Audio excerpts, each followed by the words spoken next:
Hello my friend, today we are going on our series about international commercial terms, or we can say Incoterms 2020, and we will learn each of rules one by one.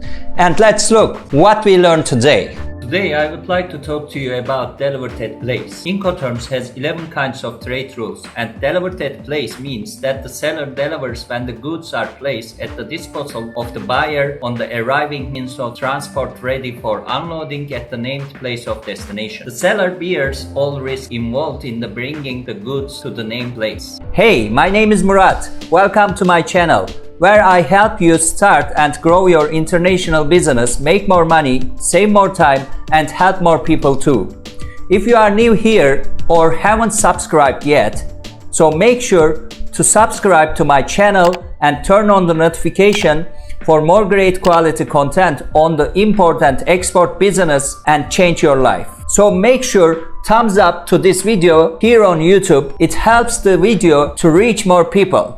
Thanks again, let's get started. My video is divided into 6 chapters. To begin with the definition of Incoterms Delivered at Place, following that I will give you an explanation of the DAP term. Next I am going to talk about what are the buyers and sellers responsibilities with the Delivered at Place agreement. Then I will show you when to use a DAP agreement, and finally I will give my advice. By the end of the video you will know Delivered at Place well and understand how DAP works. Okay, let's start with a definition of Incoterms Delivered at Place. DAP is a shipping Incoterm that means delivered at place, where the seller is responsible for all costs and risks associated with the delivery of the goods to the final agreed upon place, usually the buyer's premises. Delivered at place works for sea freight, air freight, road freight, and rail freight. The buyer is only responsible for importing and unloading the cargo. Buyers need to understand delivered at place does not mean there will be no additional charges outside of the DAP product cost. The only other piece the buyer needs to factor in are freight insurance, import taxes, customs brokerage, and any expenses incurred to unload the cargo from the container at the final destination. DAP has since replaced the similar Incoterms DAF, VEC, and EDU, which were retired in previous decades. So that completes the definition of Incoterms Delivered at Place. Let's move on to an explanation of the DAP term. Under the Delivered at Place Incoterms rules, the seller is responsible for delivery of the goods ready for unloading at the named place of destination. The seller assumes all risks involved up to unloading. Unloading is at the buyer's risk and cost. DAP can apply to any and more than one mode of transport. The buyer and seller should specify and agree upon the precise unloading spot at the named place of destination. Unless otherwise agreed between both parties, the seller cannot request remuneration for unloading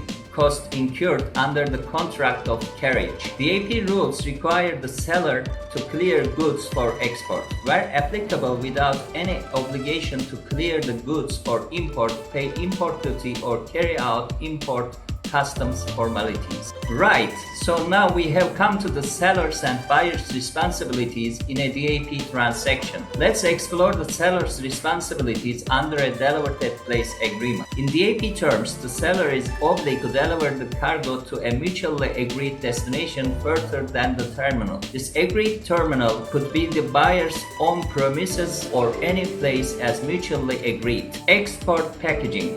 Preparing the cargo so it can be exported. Loading charges. Any costs associated with loading the cargo onto the truck at the seller's warehouse. Delivery to port or place. The tracking or delivery fees associated with transporting the cargo to port or place of export. Export duty, taxes, and customs clearance. All costs and responsibilities associated with exporting the cargo. Origin terminal handling charges, also known as OTHC. The seller is responsible for these charges. Loading on carriage. The seller must cover all costs to load the cargo onto the carriage. Freight charges. The shipping cost to transport the cargo to the buyer's destination. Destination terminal handling charges, also known as DTHC. The seller is responsible for these charges. Delivery to destination. Once the cargo arrives at the buyer's destination port, the seller is responsible for the final journey to truck the load to the final destination.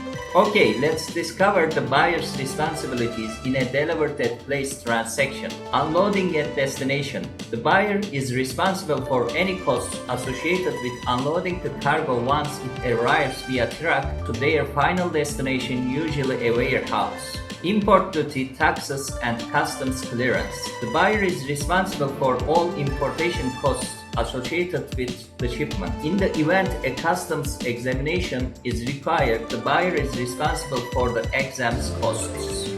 Okay, I have explained what are the buyers and sellers' responsibilities with the delivered at place agreement. Now I would like to discuss when to use a DAP agreement. One of the most significant aspects of the DAP agreement is that it offers many options that can be hugely beneficial to both the buyer and the seller. Because of this, anytime a seller is open to the agreement, it's an Incoterm that is worth considering. DAP can minimize the risks and obligations for newer importers, but they should be prepared to pay a steep price.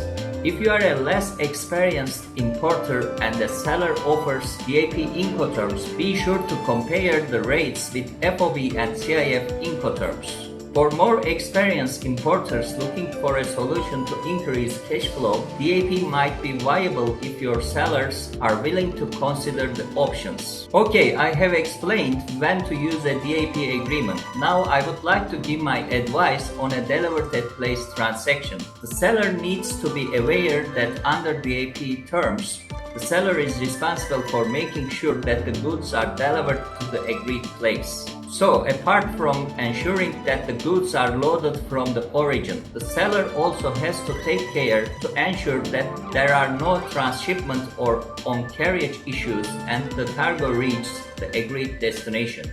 If you are the seller, you may still be responsible for any damage if the goods were not delivered in conformity with the DAP term contract. Therefore, you must ensure that the packaging of the goods is proper and good enough to withstand the movement until the agreed place. Although the seller's obligation ends with delivery of the goods at the named place, in some cases the seller may be required to assist the buyer in obtaining the documents that may be required for the clearance of the imported goods. However, only the assistance will be that of the seller, whereas the cost and risk for such assistance will be that of the buyer.